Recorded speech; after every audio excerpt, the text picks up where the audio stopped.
राधे राधे। श्री हरिवंश महाराज जी, आपकी को कोटि कोटि नमन। गुरुजी, मैंने हॉस्टल में कक्षा 10 में कुसंग के कारण हस्तमैथुन करने लगा। कक्षा 12वीं के एग्जाम के कुछ महीने पहले मैंने इसे छोड़ दिया। मैंने इसे इसलिए छोड़ा क्योंकि मुझसे महापाप हो गया। महाराज जी, मैं उस महापाप को बस आपको अकेले में बताना चाहता हूँ। नहीं इस बता, महापाप के देखो कारण मेरी मानसिक बुद्धि खराब हो देखो गई। जब आदमी फिसलता है तो उसको ये नहीं देखना होता कि अब क्या होगा। सब कुछ हो सकता है, जैसे सीढ़ी से फिसल गए, हाथ टूट सकता है, खोपड़ी फूट सकती है, कुछ भी हो सकता है। अब फिसल गए तो फिसल गए, तो अभी कम से कम संभलने का तुम्हें अवसर मिल गया। तो जो कुछ हुआ, जब फिसल गए तो जो कुछ कुछ भी हो सकता है। देखो ये अगर सबसे बड़ा दुश्मन है संसार में, तो जो मन भोगों में जा रहा है सबसे बड़ा दुश्मन मन है। जैसे मानो काम है, अगर काम आपके अंदर अपना अधिकार कर लिया, फिर मतलब पशु में और आप में अंतर नहीं रहेगा। जैसे पशु ये नहीं देखता कि ये हमारे क्या रिलेशन में लगती है, नहीं हमारा क्या संबंध, वो नहीं देखता। वो ऐसे ही जब काम आ जाता है तो कोवा मदांधो मदना तुरोवा। बोले अंधों में अंधा, मतलब बड़ा अंधा कौन है? बोले जिसके अंदर काम ने व्याकुलता पैदा कर दी। अब वो कुछ भी कर सकता है, मतलब अब उसमें ये कर सकता है, ये कर सकता है, ये नहीं, वो कुछ भी कर सकता है। आप समाचारों में सुनते हैं, लोक में देखते हैं, वो संभल नहीं पाए, काम ने अधिकार कर लिया, सर्वनाश कर दिया। तो वो तो बात छोड़ो, जो हो गया उसको तुम भूल जाओ। एक बुरा स्वप्न तुम मान करके, जो हम कह रहे हैं वैसे चलो। अगर वो तुम्हारी हालत बच्चा ऐसी, जैसे अब तुम्हारे चेहरे की तरफ देख रहे हैं, यही तो, इसी बात का तो हमारा दुख है कि हमारी नवीन पीढ़ी बहुत बुरी तरह बर्बाद हो रही। और डॉक्टर और सलाहकार ऐसे मिलते हैं कि वो प्रोत्साहन दे देते हैं कि फिसिटेशन क्या, फ्रस्ट्रेशन। हाँ, अब इसका अर्थ क्या होता है? तनाव तनाव तनाव। देखो इसका चेहरा कितने तनाव से युक्त है, और वो कह रहा है मैं ऐसी चेष्टा कर। तनाव मुक्त चेहरा जानते हो किसका होता है? जिसमें संयम होता है, जो सत्य मार्ग, वो तनाव मुक्त। मुख प्रसन्न तन तेज विराजा, कीन्हे रामचंद्र कर काजा। मुख प्रसन्न होता है क्योंकि भगवान भगवत कार्य में लगा है ना। गंदे आचरण वाला कभी किसी को देख लेला, उसका चेहरा ही ऐसा। अब कितनी नव किशोर अवस्था, बिजली की तरह शरीर में स्फूर्ति, एकदम चमकता हुआ चेहरा। ब्रह्मचारी के चरण ऐसे पड़ते हैं जैसे आग में पड़ते हैं, क्योंकि ब्रह्मचारी होता है। अब ये अवस्था ब्रह्मचर्यहीन करने की है। और ये कह रहा पहले से हम कर रहे हैं, इसीलिए हम जब ये विषय आता तो कहते भैया सावधान हो जाओ, न ये डॉक्टर जानते हैं और न तुम्हारे सलाहकार जानते हैं, तुम खुद बताओ। अब जैसे बच्चा, खुद देखो तुम्हारी हालत क्या है। जो बच्चे गलत चेष्टाएं करते हैं वो खुद देखें उनकी हालत क्या है। सबसे बड़ी हानि कि स्मृति जाने लगती है, उनकी स्मृति में दम नहीं रहता। दूसरी, शरीर के जोड़ों से, क्योंकि वो एक बहुत बड़ी शक्ति है ना, तो अब वो जोड़, वो कहीं एक जगह नहीं, जैसे कि भाई पित्त की थैली, ऐसे कोई ऐसा नहीं है, पूरे शरीर में आपके। वो जो ही ऐसी चेष्टा होती है ना, वो मंथन करता है, एक मनोवाह नाड़ी है। तो जैसे दूध से पूरा घी निकाल के मथानी अलग कर देती है ना, मंथन कर, ऐसे पूरे शरीर से वो पावर निकाल के बाहर कर देती है। एक मन अन्न अच्छा, स्वादिष्ट और बलशाली जब पचा लेते हैं हम, तब एक बार संतान उत्पन्न करने का वो शरीर में आता है, जिसे सप्तम धातु वीर्य कहते हैं। अभी बच्चे हैं, उनको तो पता है नहीं, उनको तो कुछ ऐसा लगा कि सुख है, बस किए जा रहे हैं, किए जा रहे हैं, और हालत ये हो रही। अच्छा, ये चर्चा ऐसी है, कोई करता नहीं। माता पिता बैठ के बता नहीं सकते बच्चों को। अच्छा, संत महात्मा क्यों ऐसी गंदी बात पे बोले? वो तो भगवान की चर्चा करेंगे, कोई कर। अब हमारे पास भगवत कृपा से जैसे बच्चे आए सब नए नए, तो फिर लगा कि इस विषय पर इनको ज्ञान होना चाहिए, इसीलिए वो यूट्यूब में डलवाया कि नहीं ये चीजें, बातें थोड़ी की, मतलब गंदी बातें कौन करे। हम राधा राधा बोले कि गंदी बातों का विश्लेषण करें, उसकी व्याख्या करें। पर लगा मुझे जरूरी कि अगर समाज का मंगल होगा तो पहले संयम आना चाहिए। हमारी जो नई पीढ़ी बहुत बुरी तरह बर्बाद हो रही, अब क्या, जैसे इसके मन में बैठ गया कि मेरे से बड़ा पाप हो गया, मेरे से गलती हो गई, अब ये टेंशन बढ़ता चला जाए और निर्णायक बुद्धि फेल हो चुकी है, तो फिर यही होता है कि अब तो आगे लिखा है महाराज जी, कई बार आत्महत्या करने की आ गई ना कोशिश बात, कर देखो आ गई ना बात। कर हाँ लिया हाँ कोशिश। हाँ, आ गई ना बात। वही हम समझाते हैं, समझ में नहीं आ रहा, सबसे हाथ जोड़ते हैं, चाहे अच्छा अब पुरुष शरीर से तो ऐसे बात कर ली, लेकिन बच्ची उससे कैसे बात करेंगे? लेकिन ये दोष बराबर दोनों में है, ऐसा नहीं कि पुरुष में ही दोष है। अब चिड़चिड़ा स्वभाव हो गया, अब ड्रग्स ले रहे हैं, गांजा पी रहे हैं, नशा कर रहे हैं, मतलब क्या हालत हमारे बच्चों की हो रही है। आप देखो ना, माता पिता से ऐसे बात करते हैं जैसे नौकर से बात करते हो, धिक्कार देते हैं ऐसे, मतलब ज्यादा करे तो मतलब माता पिता को भी भय प्रदान करने वाली चेष्टा कर सकते हैं। अच्छा, मैंने सुना है कि अंग्रेजी दवाओं के जो डॉक्टर होते हैं वो भी इसको जो है हफ्ते 10 दिन के लिए मतलब लागू कर देते हैं। जो मतलब अंग्रेजी डॉक्टर भी कहते जो हैं कि इसको डॉक्टर भी करो, कहते कोई हैं दिक्कत इसको करो कोई दिक्कत नहीं होती है। वो डॉक्टर मतलब एलोपैथिक में इसके लिए निषेध नहीं किया गया है। भैया अब हम कैसे, वो चीज उनको लोग प्रमोट करती अच्छा आप बताओ, ये बच्चा है, ये क्या बोल रहा है? अगर हमारी बात डॉक्टर की बात के विरुद्ध है तो इस बच्चे की बात सुनो, ये क्या कह रहा है। आप एकदम सत्य हैं। हाँ नहीं, हम नहीं, सत्य जैसे दो पक्ष हो तो फिर अब इसने किया है, अनुभवी है इस बात का।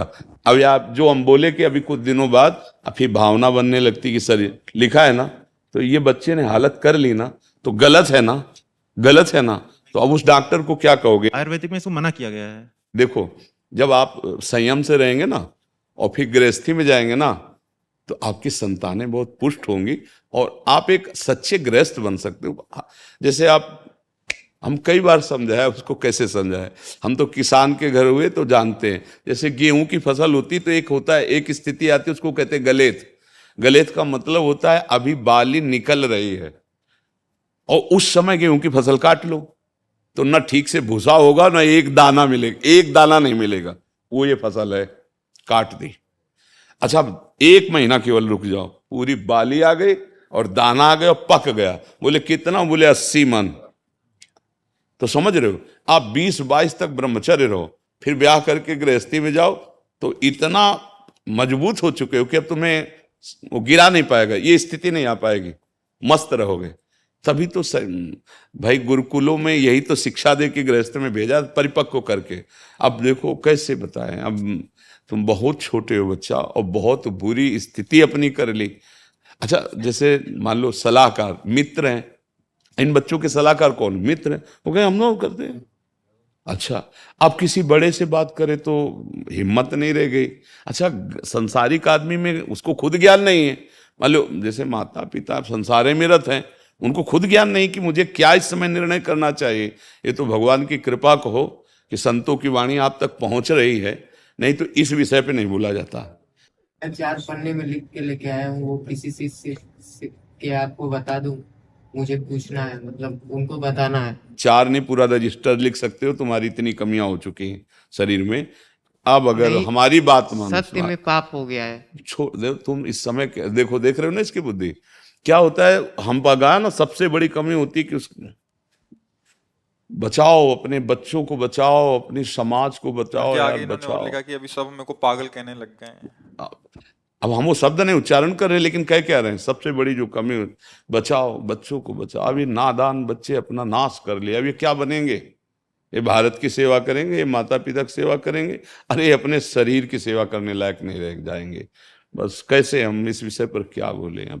और नाम जप करो भाई, अब हमारे बस की तो बात है। अब हम जादू टोला तो जानते ले कि छू छा कर दे या कुछ ऐसा। सीधी बात, धर्म से, भगवत मार्ग से, शास्त्र संयम से चलने की चर्चा यहाँ है, यहाँ और कुछ तो नाम दवा जानते हैं। आयुर्वेदिक वैद्यों से मिले, इस समय औषधि लेनी चाहिए, क्योंकि अब आगे बढ़ गया मामला, ऐसा बढ़ गया कि वो सुधरेगा तभी जब बहुत प्यार और शासन दोनों होने चाहिए, और बहुत निरीक्षण होना चाहिए, और औषधि मिलनी चाहिए, और बलयुक्त पदार्थ पवाने चाहिए, और इस बात का निरीक्षण होता रहे कि तुम उन पदार्थों के पावर को बाहर न करो, तो भले संभल सकता है। नहीं तो अब क्या किया जाए, क्या किया जा सकता है? तो राधा राधा जपते हो कुछ देर क्या? वैदिक षडाक्षर मंत्र शिव जी का जपते हैं चलते फिर। थोड़ा सा औषधि के रूप में जब अभी मंत्र जपने की योग्यता तब होती जब गुरु मंत्र ले ले और सच्चे आचरण से चले। बात समझते हो? ये वैदिक मंत्र जो गुरु प्रदत्त होते हैं उन्हीं से प्रवाह होता है। ऐसे नहीं मनमानी वैदिक मंत्रों को नाम जप करो और थोड़ा दौड़ लगाओ, थोड़ा दंड बैठक मारो और विश्वास करो हमारी वचनों पर। महाराज जी मैं आपके किसी शिष्य को बस अपना बता दे। जो महाराज जी ने बताया उसको नहीं कुछ आचरण में बताने, बच्चा देखो जब गंदे मार्ग में हमारा पैर फिसल गया तो सब कुछ हो सकता है, मत बताओ इससे हस्त मैथुन भी नहीं किया है, उसके अलावा भी सब हम सब जानते हैं बच्चा, तुम रहने दो, बताने की जरूरत नहीं, तुम चिंता मत करो, एक बार तुम स्वस्थ हो सब ठीक हो जाएगा। ऐसा अब हम प्रणाम करते हैं बच्चा, हम क्या सहयोग कर सकते हैं? हमारी बात जब तक हमारे पास केवल परमार्थ है, बात समझो, हमारे पास लौकिक तो है नहीं कि हम कुछ कर सकें, तो हम भगवान से तो हमें भोगना ही पड़ेगा। जब हम कह रहे हैं हमारी बात मान लो तो तुम मान ही नहीं रहे यार। हमारी बात कोई दंड नहीं, आप सुधार करो, तुम बात तो मान लो ना। जैसे एक बड़े भाई की बात मानते हैं, मित्र की बात मानते हैं। देखो अगर भगवान को तुम मानते हो तो हम भगवान के हैं कि नहीं, मानते हो कि नहीं मानते? भगवान अपने से ज्यादा अपने भक्ति की बात मानते हैं। अपनो परण विचार भगत को पूर्व परण। तो हम तुमसे कह रहे बच्चा हो, तुमसे गलती हो गई, आगे गलती ना करो, उनका दंड नहीं मिलेगा। समझ रहे हो हमारी बात? थोड़ा शासन की जरूरत है, थोड़ा प्यार की जरूरत है, क्योंकि शासन के बिना नहीं सुधरेगा। शासन और प्यार दोनों ऐसे हैं जो किसी को भी सुधार सकते हैं। प्यार की भी जरूरत है, तुम्हें अच्छा सात्विक भोजन, देख रेख तुम्हारी। अब आजकल के माता पिता अपने में उनको समय नहीं है तो बच्चों को कैसे समय दें? इसलिए हम कई बार कहते हैं कि माता पिता को मित्रवत व्यवहार करना चाहिए। अपने बच्चों से ऐसे मिलो कि वो तुमको इतना प्यार करें कि छुपा ना पावें। अगर अच्छा तुम थोड़ा तो सत्संग सुनो कि माता पिता का कर्तव्य क्या होता है। हम माता पिता अपने विलासिता में इतने मगन हैं कि उनके संस्कार बच्चे देख देख करके वो और बिगड़ रहे। माता पिता के आचरण देख करके बच्चों को सुधरना होना, और यहाँ हम खुद ऐसे आचरण कर रहे हैं, ऐसे व्यवहार कर रहे हैं, हंसी मजाक वार्ता की पता नहीं कि छोटा सा बच्चा इसके संस्कार बिगड़ रहे हैं। कभी माता पिता बैठाल करके बात करो अपने बच्चों से। तो अब देखो बेचारा अकेले आया है, पिता भी मर चुके हैं, आए पिता भी मर चुके हैं, माता माता गुरु नहीं है बस। हाँ क्या करे वो। अब भगवान की शरण में हो बच्चा तो वही सबके पिता राधा राधा जपे कि शिव नाम जपे? अगर शिव शिव नाम जप कर में तुम्हारी रुचि तो शिव शिव जपो, मंत्र न जपना, ठीक है? शिव शिव नाम में रुचि नहीं, राधा राधा नहीं जप लेंगे। हाँ, वैसे अभी तुम्हें बहुत औषधि की जरूरत, क्योंकि दिमागी स्तर तुम्हारा गिर गया है। औषधि अब कैसे बताएं? अच्छा अच्छा आराम से राधा राधा को, और तुम 2-4 बार आते रहना हमारे पास। जब तुम्हें ज्यादा परेशानी लगे तुम आ जाना, ऐसे थोड़ी देर बात करेंगे, दोस्त की तरह सुधार होगा। पर अब हस्त में तुम तो नहीं करते। 1 महीना हो गया, मतलब पुनरावृत्ति हो गई थी, वो भैया ने मुझे गलत सलाह दे दी है। अब अभी दिमागी स्तर ठीक नहीं, क्या हमारी बात का असर पड़ेगा? क्योंकि हमारी सारी अब नहीं करेंगे, आपकी एकदम वाणी पे अडिग रहेंगे। अरे तुम फिर हमारे पक्के दोस्त हो जाओगे। बस अब राधा राधा जप। राधा राधा जपो, करना मत, ठीक है? पर कुछ गलत मत करना अपने साथ, और भयभीत मत होना। राधा राधा जपो, कभी ऐसा लगे तो आप पढ़ाई कब करें? अभी तो अभी पहले स्वस्थ हो जाओ, फिर पढ़ाई भी कर लेना, ठीक है? देखो बच्चा, तुम बहुत अच्छे बच्चे हो, तुम्हारे बड़े भाग्य हैं, तुम आए ना यहाँ, अब तुम सब ठीक हो जाएगा आनंद से। पर राधा राधा जपो, वो करना मत जो गंदी बात है, और जहां तुम्हें मानसिकता परेशानी हो तो आ जाना तुम, ठीक है?